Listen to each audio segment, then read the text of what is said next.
Olá, meu querido, olá, minha querida. Sejam todos muito bem-vindos ao nosso canal Universo da Mulher com Anita Castro. Aqui é sua amiga e sua irmã Anita Castro e nós estamos começando mais uma partilha dos estudos da obra de André Luiz. Nós estamos vendo aqui o terceiro livro da série sobre a vida no mundo espiritual, que é o livro Missionários da Luz, e hoje nós vamos ver o capítulo de número 10, que vem sob o título Materialização. Mas antes, meu querido, minha querida, como é de costume, convido a todos vocês para que não esqueçam de já agora no início curtirem esse vídeo, para que vocês possam estar me estimulando a continuar trazendo esses materiais que abençoam as nossas vidas aqui, para que possamos partilhar juntos, como também e especialmente para que nós possamos fazer com que o algoritmo do YouTube entenda que esse material é bom para nós e então partilhe com outras pessoas. E assim nós alcançaremos o maior número de corações possível. Então me auxilie já curtindo agora, ok? Agradeço a todos vocês e vamos então à nossa leitura. E posteriormente, como de costume, eu trago aí breves comentários. André Luiz vai nos dizendo o seguinte: em virtude do meu interesse no estudo dos fenômenos de materialização, não hesitei em solicitar o prestigioso concurso de Alexandre, que se colocou gentilmente ao lado dos meus desejos. Nosso grupo, informou atencioso, não realiza trabalhos dessa espécie. Mas não teremos dificuldade em recorrer a outros amigos. Temos companheiros devotados cooperando em núcleos de atividades dessa natureza. E por que revelasse minha profunda curiosidade científica, o orientador prosseguiu. Trata-se de serviço de elevada responsabilidade, porquanto, além de exigir todas as possibilidades do aparelho mediúnico, há que movimentar todos os elementos de colaboração dos companheiros encarnados, presentes às reuniões destinadas a esses fins. Se houvesse perfeita compreensão geral, respeito aos dons da vida, e se pudéssemos contar com valores morais espontâneos e legitimamente consolidados no espírito coletivo, essas manifestações seriam as mais naturais possíveis, sem qualquer prejuízo para o médium e assistentes. Acontece, porém, que são muito raros os companheiros encarnados dispostos às condições espirituais que semelhantes trabalhos exigem. Por isso mesmo, na incerteza de colaboração eficiente, as sessões de materialização efetuam-se com grandes riscos para a organização mediúnica e requisitam um número dilatado de cooperadores do nosso plano. Compreendo, intervim, valendo-me de pequena pausa do generoso instrutor. Muitas vezes, quando envolvidos na carne, não sabemos conduzir a pesquisa intelectual. Certíssimo, exclamou o meu interlocutor benevolente. Se a indagação científica estivesse acompanhada de seguros valores de sentimento, de caráter, da consciência, outras seriam as realizações em vista da luz de espiritualidade acesa para o caminho, mas quase sempre somos assediados pela exigência repleta de pretensões, e daí os fracassos inevitáveis.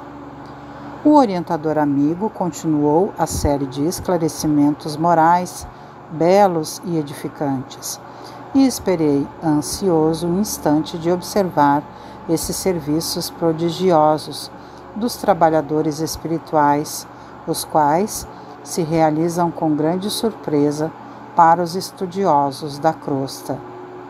Alexandre, delicado como sempre, obsequiou-me com todas as providências necessárias. Amigos atenciosos incumbiram-se de atender minha curiosidade sadia e fui notificado de todas as medidas levadas a efeito. Na noite aprazada, Alexandre, que me proporcionava a satisfação de seguir-me de perto, conduziu-me à casa residencial, onde teria lugar uma assembleia diferente. A reunião seria iniciada às 21 horas, mas, com antecedência de 50 minutos, estávamos ambos ali na sala íntima, acolhedora e confortável, aonde grande número de servidores do nosso plano iam e vinham. Os trabalhadores eram superintendidos pelo irmão Calimério, entidade superior à condição hierárquica de Alexandre, que, recebido carinhosamente por ele, assim se externou depois de apresentar-me. Venho até aqui no propósito de atender ao aprendizado do companheiro. André desejava inteirar-se quanto aos serviços de materialização e tomei a liberdade de apresentá-lo. Entretanto, não nos encontramos aqui como simples observadores. Se possível, trabalharemos também. Alexandre, replicou Calimério, muito gentil, evidenciando extrema delicadeza de trato. A tarefa é de todos nós. Proporcione ao nosso novo amigo todos os valores de que possamos dispor e desculpem-me se não posso assisti-los pessoalmente. A supervisão dos trabalhos da noite permanece a meu cargo. Todavia, estejam à vontade. E fixando em mim os olhos muito lúcidos, acentuou: observar para realizar é serviço divino. Demandamos, respeitosos, o interior doméstico. Admiradíssimo, notei a enorme diferenciação do ambiente. Não havia ali, como em outras reuniões a que assistira, a grande comunidade de sofredores às portas. A residência particular, onde se efetuariam os trabalhos, chegava a ser isolada por extenso cordão de trabalhadores do nosso plano, num círculo de 20 metros em derredor. Percebendo minha estranheza, Alexandre explicou: aqui é indispensável o máximo cuidado para que os princípios mentais de origem inferior não afetem a saúde física dos colaboradores encarnados, nem a pureza do material indispensável aos processos fenomênicos. Em vista disso, torna-se imprescindível insular o núcleo de nossas atividades, defendendo-o contra o acesso de entidades menos dignas, através de fronteiras vibratórias. Observando a extensão dos cuidados postos em prática, perguntei: se é preciso tamanho zelo, no que se refere ao nosso campo de serviço, não se trata a mesma exigência dos companheiros encarnados com as funções de assistentes? Alexandre sorriu, compreendendo a sutileza de minha interrogação, e respondeu: todo o perigo desses trabalhos está na ausência de preparo dos nossos amigos da crosta, os quais, na maioria das vezes, alegando impositivos científicos, se furtam a comezinhos princípios de elevação moral. Quando não se verifica o devido cuidado por parte deles, o fracasso pode assumir características terríveis, porque os irmãos que estabelecem as fronteiras vibratórias no exterior do recinto não podem impedir a entrada das entidades inferiores, absolutamente integradas com as suas vítimas terrenas. Há obsidiados que se sentem tão bem na companhia dos perseguidores que imitam as mães terrestres agarradas aos filhos pequeninos, penetrando recintos consagrados a certos serviços com que não se compadece ainda o espírito infantil. Quando os amigos menos avisados ingressam na tarefa em tais condições, as ameaças são verdadeiramente inquietantes. Então aqui, considerei, não devem entrar as vítimas do vampirismo. A rigor não deveriam entrar, falou o instrutor sorrindo, mesmo porque há outros centros onde podem ser socorridas. Mas, algumas vezes a caridade fraternal aconselha a tolerância, mesmo em ambientes como este. E após ligeira pausa, acentuou: por isso mesmo as reuniões para serviços de materialização aparecem raramente. A homogeneidade aqui deve ser muito mais intensa. Consagra-se a maioria de nossas atividades ao esforço da caridade cristã. Neste ambiente, porém, limita-se o trabalho a certas demonstrações da sabedoria espiritual. Os homens, contudo, em sentido geral, não sabem, por enquanto, compreender a essência divina de tais demonstrações e quase sempre acorrem a elas com o raciocínio acima do sentimento. Pelas inquietudes da investigação, perdem muitas vezes os valores da cooperação e os resultados são negativos. No dia, porém, em que conseguirem trazer o coração iluminado, receberão alegrias iguais àquelas que desceu sobre o discípulo de Jesus, quando, de portas cerradas, em sublime comunhão de amor e fé, receberam a visita do Mestre perfeitamente materializado depois da ressurreição em casa humilde de Jerusalém, de conformidade com a narrativa dos Evangelhos.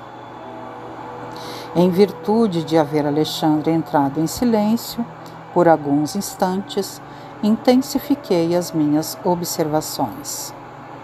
Surpreendido, notei o esforço de 20 entidades de nobre hierarquia que movimentavam o ar ambiente.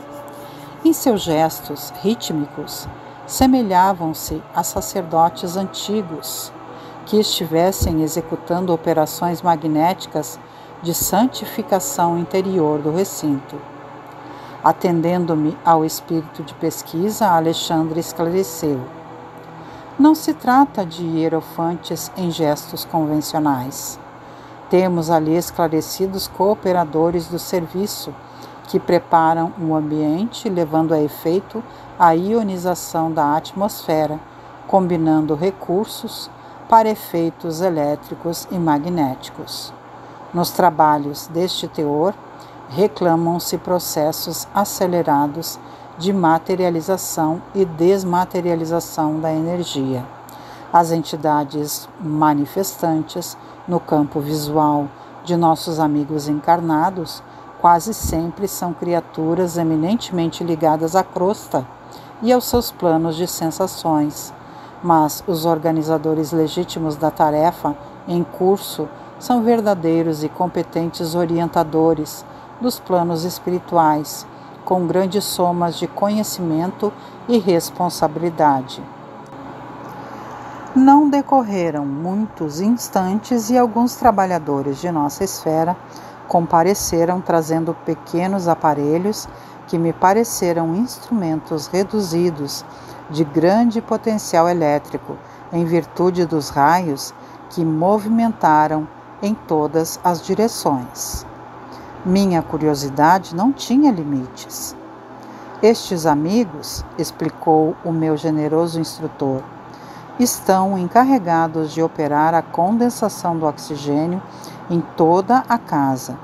O ambiente para a materialização de entidade do plano invisível aos olhos dos homens requer elevado teor de ozônio e, além disso, é indispensável semelhante operação a fim de que todas as larvas e expressões microscópicas de atividade inferior sejam exterminadas. A relativa ozonização da paisagem interior é necessária como trabalho bactericida. E depois de um gesto significativo acrescentou: o ectoplasma ou força nervosa, que será abundantemente extraído do médium, não pode sofrer sem prejuízos fatais a intromissão de certos elementos microbianos. Logo após, reparei surpreendido o trabalho de várias entidades que chegavam do exterior trazendo extenso material luminoso. São recursos da natureza, informou-me o instrutor solícito, que os operários de nosso plano recolhem para o serviço. Trata-se de elementos de plantas e das águas, naturalmente invisíveis aos olhos dos homens, estruturados para reduzido número de vibrações.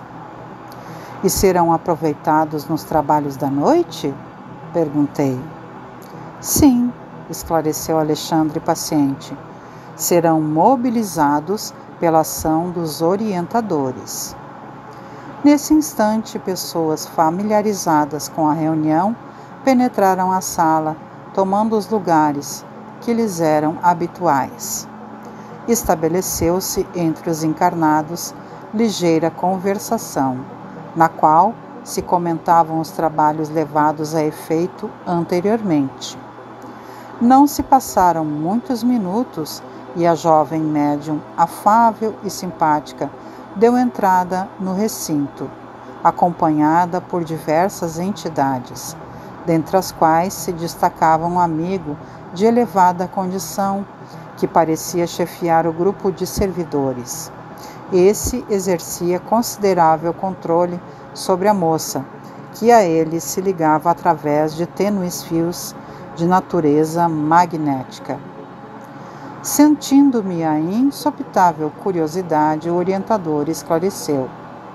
O controlador mediúnico é o irmão Alencar, que também foi médico na Terra.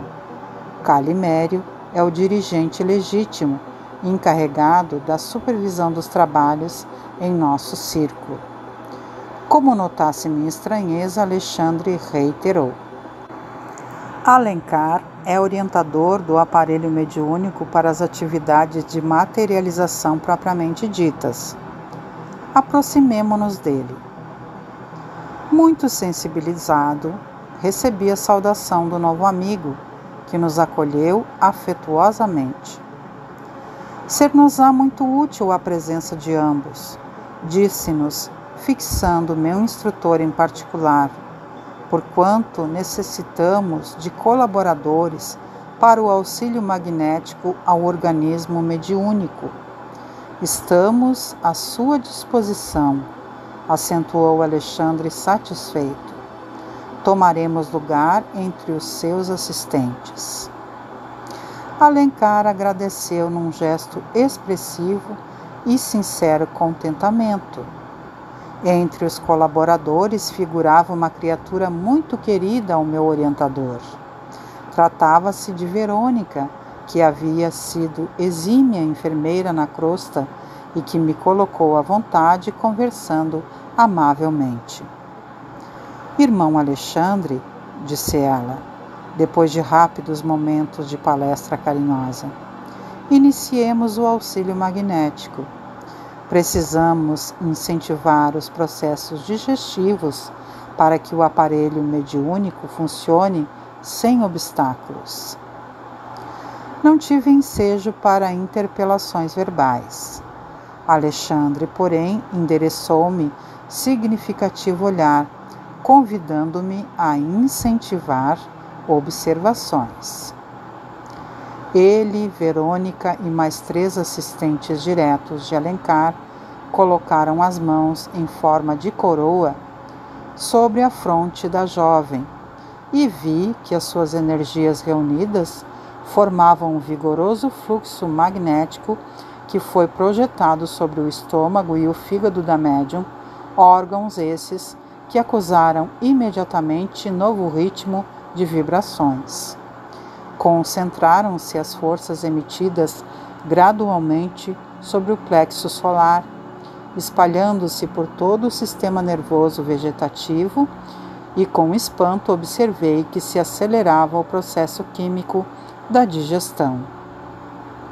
As glândulas do estômago começaram a segregar pepsina e ácido clorídrico em maior quantidade, transformando rapidamente o bolo alimentar. Admirado, reconheci a elevada produção de enzimas digestivas e vi que o pâncreas trabalhava ativamente, lançando grandes porções de tripsina na parte inicial dos intestinos, que figuravam grande hospedaria de bacilos acidificantes. Valendo-me da oportunidade, analisei o fígado, que parecia sofrer especial influenciação, notando-lhe a condição de órgão intermediário, não somente com funções definidas na produção da bile, mas também exercendo importante papel nos fenômenos nutritivos relacionado com a vida dos glóbulos de sangue. As células hepáticas esforçavam-se apressadas, armazenando recursos da nutrição ao longo das veias interlobulares, que se assemelhavam a pequeninos canais de luz. Em poucos minutos, o estômago permanecia inteiramente livre. Agora, exclamou Verônica serviçal, preparemos o sistema nervoso para as saídas da força. Reparei na diferenciação dos fluxos magnéticos diante da nova operação posta em prática.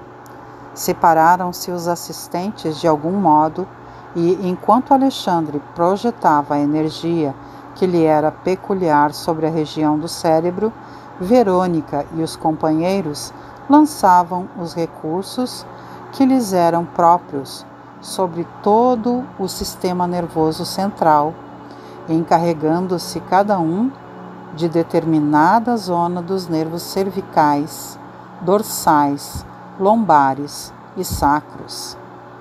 As forças projetadas sobre a organização mediúnica efetuavam limpeza eficiente e energética, porquanto via espantados os resíduos escuros que lhes eram arrancados dos centros vitais.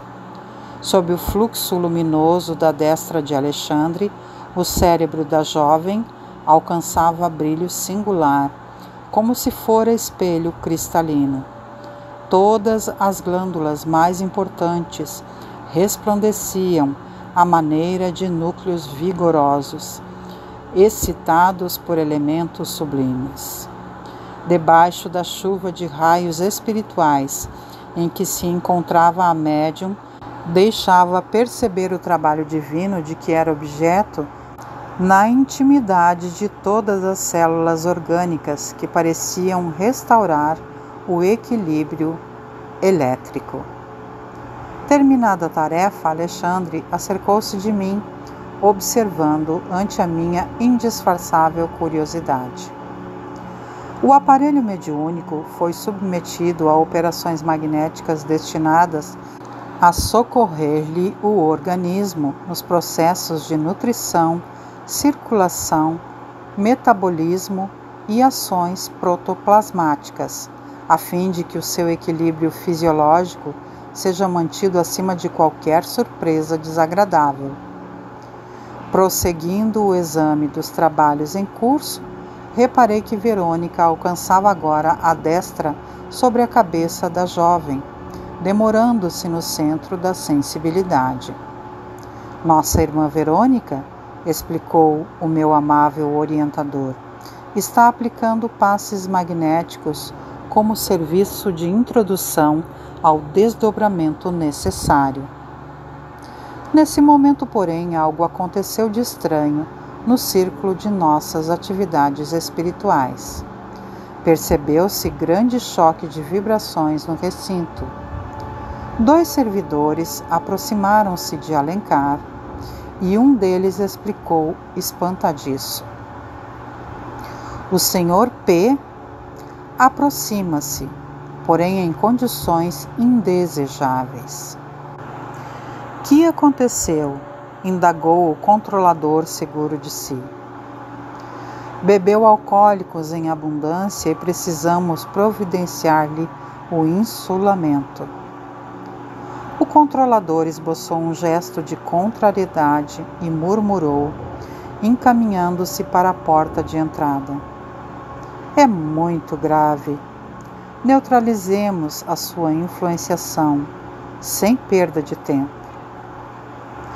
Alexandre convidou-me a observar o caso de mais perto, em vista da estupefação que me tomava de assalto, e esclareceu.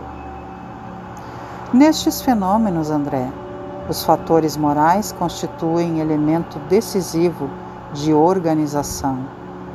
Não estamos diante de mecanismos de menor esforço, e sim ante as manifestações sagradas da vida, em que não se pode prescindir dos elementos superiores e da sintonia vibratória.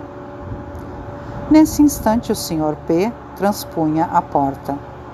Bem posto, evidenciando excelentes disposições, não parecia ameaçar o equilíbrio geral, mesmo porque não revelava exteriormente qualquer traço de embriaguez. Satisfazendo, porém, as determinações de Alencar, diversos operários dos serviços cercaram-no à pressa, como enfermeiros a se encarregarem do doente grave. Incapaz de guardar minha própria impressão, indaguei. Que ocorre, afinal? Esse homem parece calmo e normal. Sim, elucidou Alexandre benevolente. Parecer não é tudo. A respiração dele, em semelhante estado, emite venenos. Noutro núcleo poderia ser tratado caridosamente, mas aqui, atendendo-se à função especializada do recinto, os princípios etílicos que exterioriza pelas narinas, boca e poros são eminentemente prejudiciais ao nosso trabalho. Como vemos, a necessidade de preparação moral para qualquer trato. A viciação em qualquer sentido, antes de tudo, deprime o viciado, mas perturba igualmente os outros. Recordei a função do álcool no organismo humano, mas bastou que a lembrança me aflorasse de leve para que o instrutor me esclarecesse imediatamente. Você compreende que as doses mínimas de álcool intensificam o processo digestivo e favorecem a diurese, mas o excesso é tóxico destruidor. As emanações de álcool de cana, ingerido pelo nosso irmão em doses altas, são altamente nocivas aos delicados elementos de formação plasmática que serão agora conferidos ao nosso esforço, além de constituírem sério perigo às forças exteriorizadas do aparelho mediúnico. De fato, pouco a pouco se sentia, embora vagamente, o cheiro característico de fermentação alcoólica. Reparei que o Sr. P. foi cercado pelas entidades operantes e neutralizado pela influenciação delas, à maneira do detrito anulado por abelhas laboriosas em plena atividade na colmeia. Prosseguiram os serviços normalmente. Os votos de êxito dos companheiros encarnados, semi-confiantes, a médium foi conduzida ao pequeno gabinete improvisado, fazendo-se em seguida ligeira oração. Via-se, no entanto, que, como acontecia em outras reuniões, os amigos terrestres emitiam solicitações silenciosas, entrando as vibrações mentais em conflito ativo, disservindo ao invés de auxiliar no tratamento da noite, o qual requisitava a mais elevada percentagem de harmonia. A claridade fraca e suave da luz vermelha, que substituíra a forte lâmpada comum, notavam-se as emissões luminosas do pensamento dos amigos encarnados. Francamente, não havia na pequena comunidade o espírito de entendimento divino do serviço em curso. Ninguém ponderava a expressão do fato para a humanidade terrena, sequiosa de revelação celeste. Via-se que a reunião era profundamente dominada pelo eu. Enquanto uns exteriorizavam exigências, outros determinavam as criaturas desencarnadas que deveriam comparecer nos fenômenos de materialização. Procurei, contudo, coibir minhas impressões de desagrado, porque todos os trabalhadores de grande elevação no recinto portavam-se calmamente, tratando os companheiros carnais com desvelado carinho, quais sábios em face de crianças queridas ao coração. Diversos servidores espirituais começaram a combinar as radiações magnéticas dos companheiros terrenos, a fim de constituírem material de cooperação, enquanto Calimério, projetando seu sublime potencial de energias sobre a médium, operava-lhe o desdobramento, que durou alguns minutos.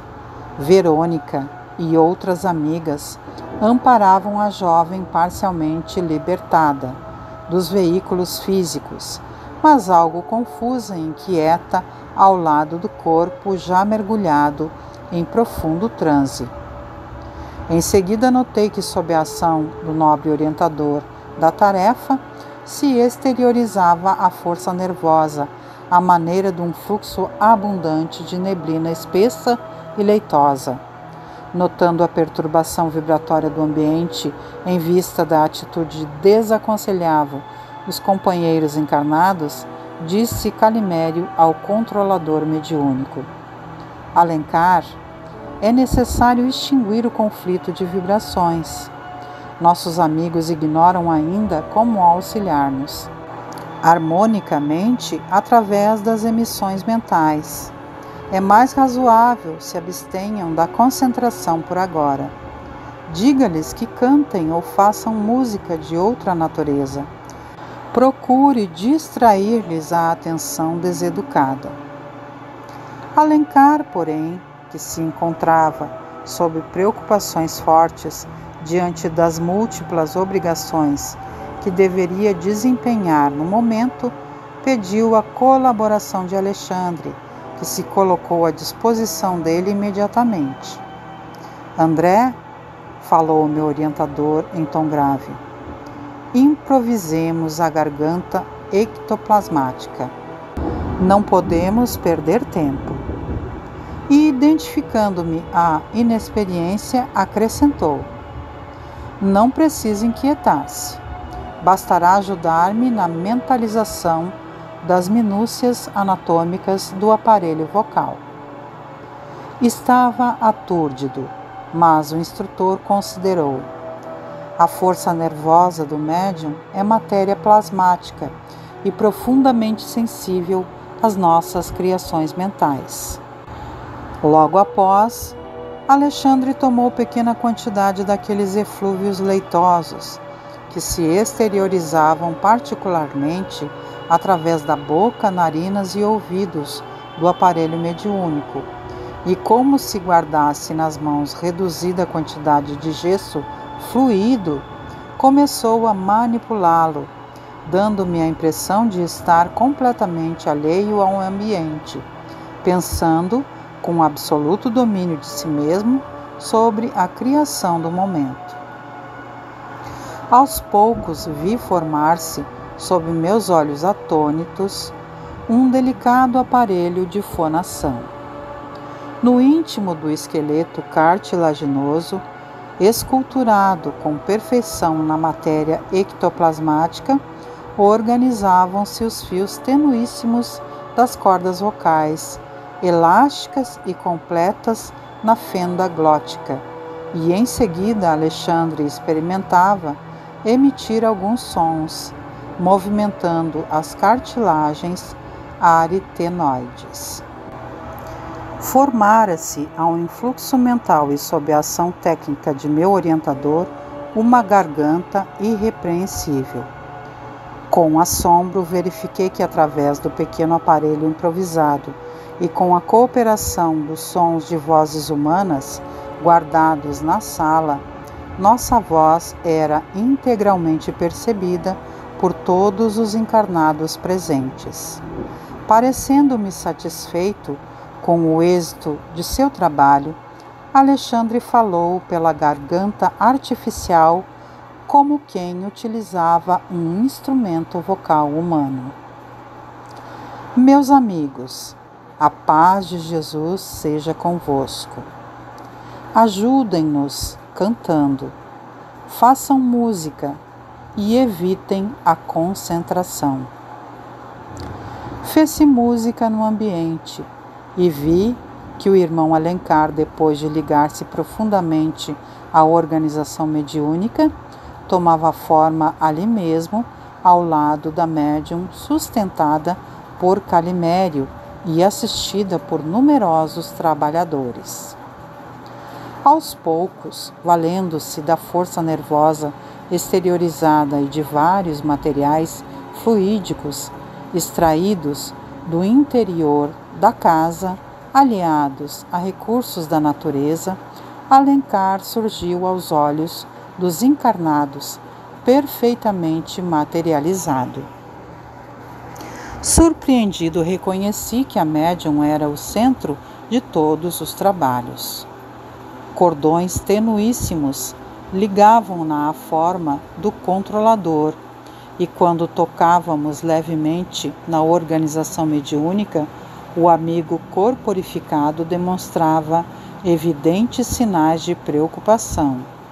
O mesmo acontecendo à jovem médium em relação a Alencar.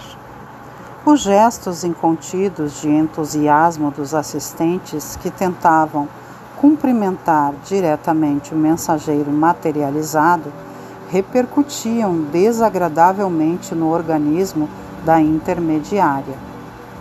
O irmão Alencar entreteve pequena palestra diante dos companheiros terrestres extasiados.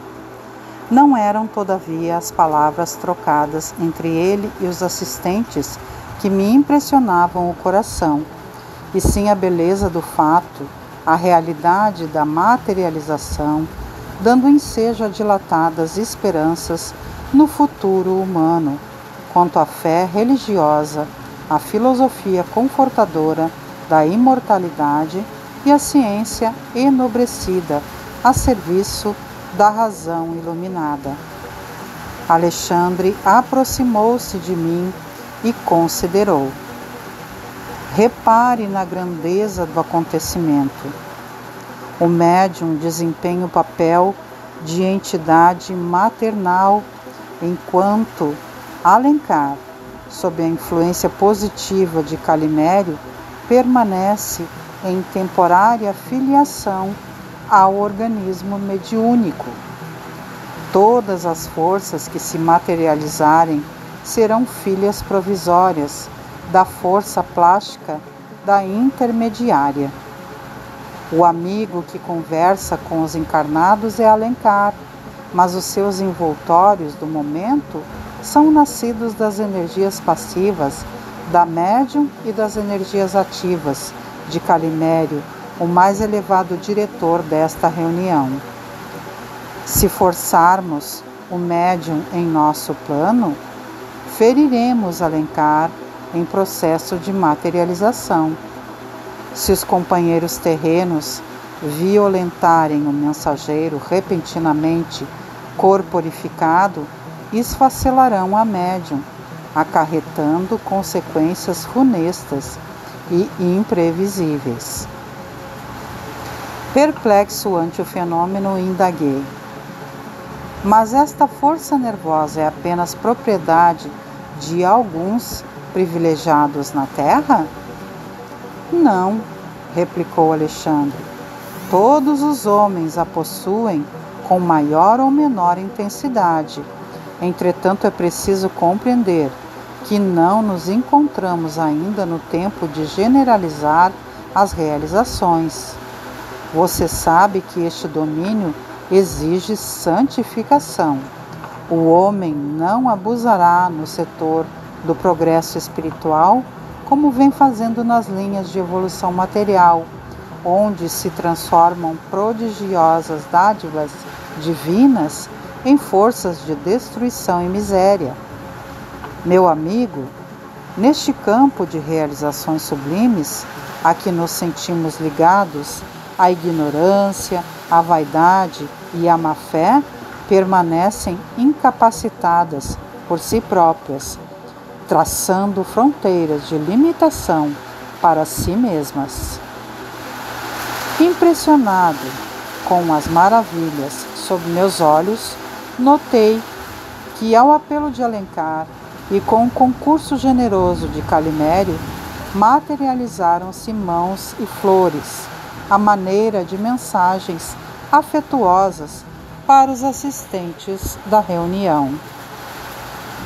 Reinava grande alegria entre todos, com exceção do Sr. P., que revelava intraduzível mal-estar, sob controle direto de vários trabalhadores espirituais que lhe neutralizavam a nociva influência.